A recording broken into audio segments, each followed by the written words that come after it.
Welcome back. This is Rubbin Minds. We're now at the final segment. Before we went on the break, we talked about how you can slay on a budget, Niger style, despite everything that is happening in this country. And of course, earlier we talked about how small businesses can thrive amidst everything happening. And now, let's move on to some entertainment. You would agree with me that social media is king right now, and a lot of Nigerians derive entertainment via the digital platform.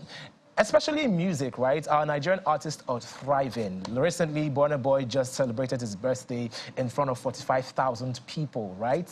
And it was so surreal. I watched a video of Ira Star performing, I think, somewhere in Portugal, and the people that were even there were not even black people. They were literally white people, and they were singing everything word for word, right?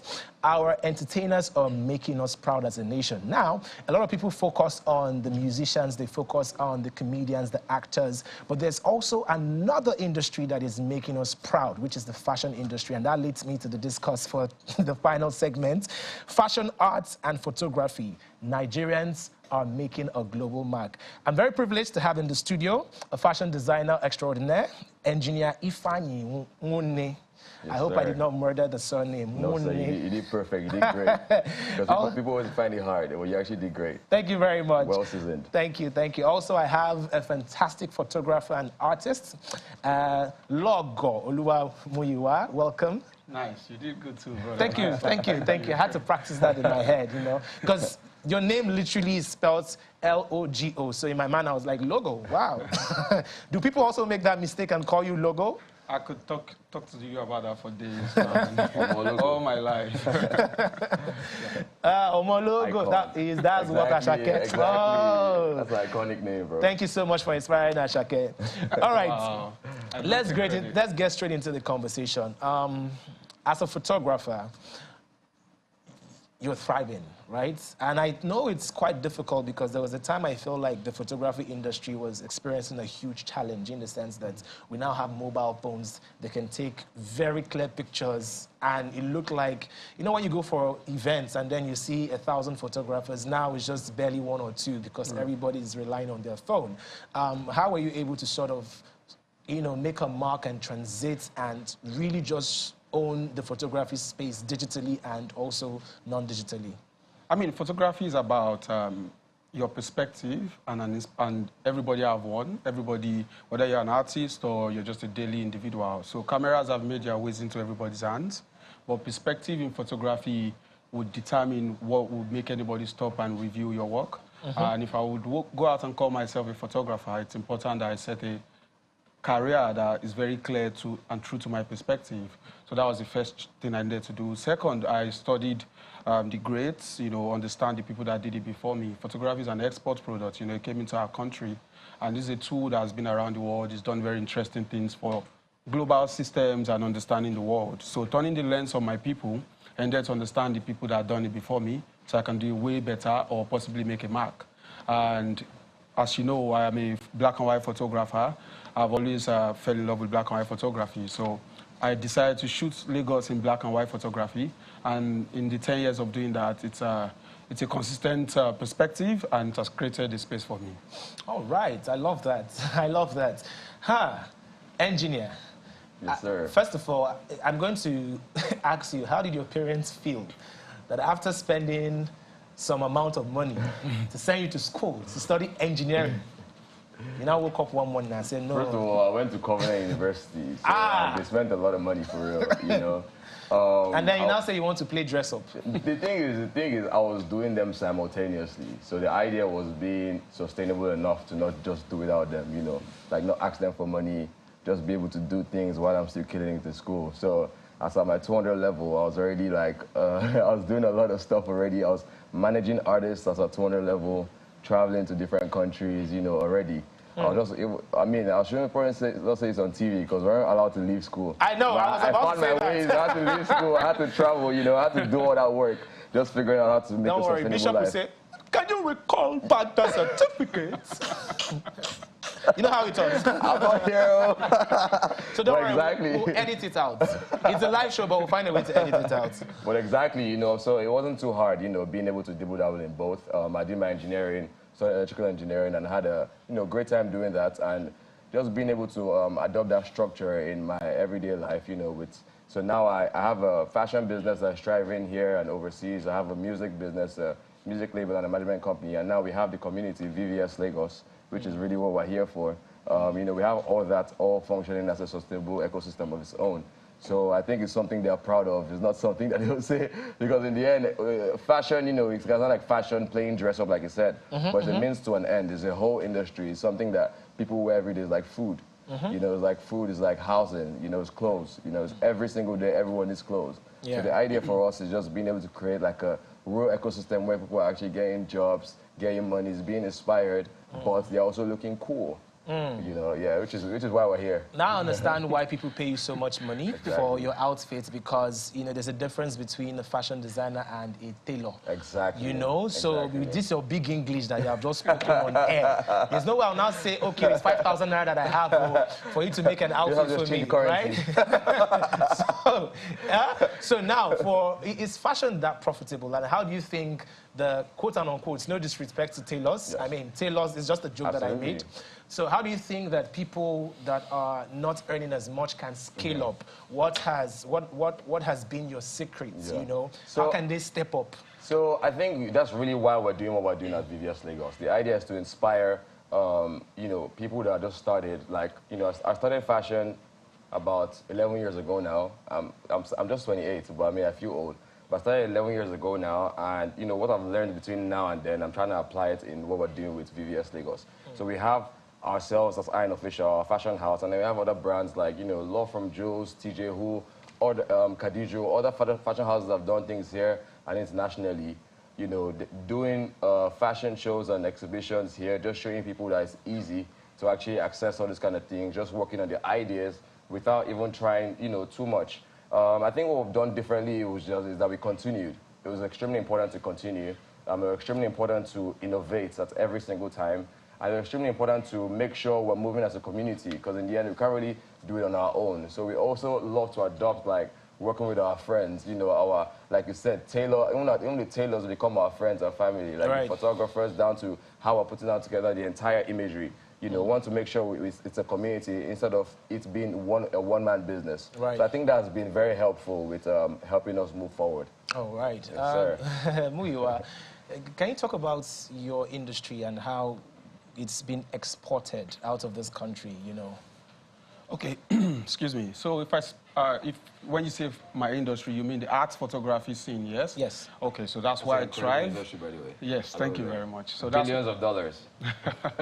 So that's why I thrive, and that's the big pride of my life, because as my colleague was mentioning, if I did emphasize what collaboration means, right?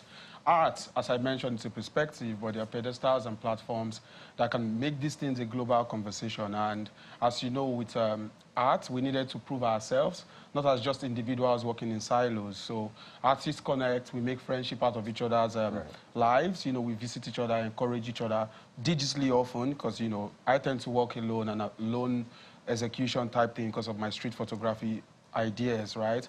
But in the communities of like exhibiting or sharing tools or even collaborating for gigs that would earn, you know, collaboration is a big part of how we do that. And curators, obviously, curating is a big part of art and, you know, and photography especially. Right. So you have curators who have excelled on a global scale, who are putting us on, who are, you know, looking backwards and be like, yo, let's leave this door open for people who are also brilliant in other parts of the world. And that kind of united front from the curating side of things to the collecting side of things, because, you know, you can also make art, but if you can't sell it, there's definitely no source of income. So the Nigerian collectors who have also been supporting the arts, who have now supported it enough that the global collectors are now paying attention to African art. They deserve a lot of praise for that as well. And then the institutions, right, the galleries, the institutes that would make things a bit more academic, or organizations like African Artists Foundation, the CCA, that's the Center for Contemporary Art, as well as public spaces like Freedom Park and, you know, Goethe Institute. So these institutions to provide platforms, whether I named them or I forgot. Then there's the artists themselves, right, who decide to take on a road less traveled, you know, who decides that, hey, I'm going to forge a part in this, despite, you know, the country or perspective of that kind of calling. So myself and my colleague who decided to forge forge this path, as I mean, right? All of that, you know, the artist's vision, the need to see it through, the continuous effort of developing yourself and connecting with global systems that matter, the institutions that allow you to show that skill you have or that perspective, and the collectors who fund that, and then the curators who are putting us on a global system. It's a pipeline. It never works in silos. Right. So that's what's making the arts and that place thrive. Amazing, amazing. You're a phenomenal storyteller. I have seen your works and it's incredible. Thank you. I also think you use your work for a bit of activism. How important is it for you to spotlight certain stories just to impact the Nigerian people? I mean, activism is a big word for you to ascribe to me, so I don't know. Thank you if you say that. But what I think it's part of our lifestyle in Lagos. Yeah, so I think part of what I'm because really... during the EndSARS, you know... Photography was big for that coverage, yes. But for me, the reason why I was a bit shy of that word activism is that perspective is what I'm trying to do. And when I asked in 2013 that what if you strip Lagos of its color, it was a bold way to see a truly colorful, very vibrant city where, you know, the sun is literally very up in the sky half in the day, so the contrast and colors are sharp and it's jarring. So to strip that big essential part of the city, which is the color, it's in itself maybe an artistic activism, if you say, this perspective is possible. The yellow buses are beautiful, the people are vibrant in their Ankaras, but the forms and the shapes and the shadows and the contrast and patterns are also beautiful. Right. And those photographs can come from any part of the city. So in my archive, there's no... You don't even use geography or map or location. You just see the essence of the photographs because I'm framing them for artistic perspective to show that my city too is beautiful, it's vibrant, it has life, and the Lagosians are the actors of this story. So it's a collaboration with the city. And if that perspective has been long enough to make you say, hey, I can now see Lagos through this eye, then maybe it's an activism that is on. It's important enough. Yeah, that's what that's beautiful. That's really beautiful. Ifeanyi. Yes, sir. I think you've spoken well enough of how you are sort of exporting what you do. Now, as a fashion guy, right, how important is it that people understand the need to look good on a budget? And how can I look good on a budget? I cannot afford to pay hundreds of thousands for what you do. Right. I have just a sizable amount of money. How can I look good? I think, first of all, looking good, you know, starts from a place of the inside. I think that's, you know, should be the priority of anyone, is, you know, start from the place of inside and, you know, feel good first. Because if you feel good, then it's easier to look good. Then you can put on any, you know, single pieces. And in the end, I started my fashion house just because I didn't have access to clothes. That was literally the only reason. Because I see Prada and I see Givenchy and I see Gucci and I'm like, this is just so expensive. So I'm like, oh, let me just make similar pieces. And then I was confident in those pieces I was wearing. So it just started more so from a place of being creative. So I think we have to be more confident in our creativity. Like in the end, I didn't know just, you know, making and testing clothes would get me to Stevie Wonder to wear my clothes, for example. Or like get my clothes in Coming to America film, for example, you know? But it was just trying.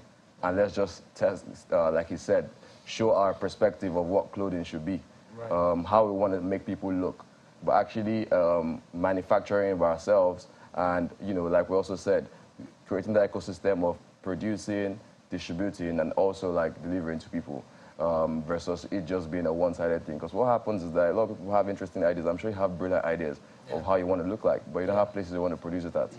You know, so the plan also is to, that's why we want to say fashion clothes, not just about the clothes, about the business. It's about being able to cater for everyone in such a way, like, and that's the goal for us. We're starting expensive, but we want to bring it down such a way that everyone can access it.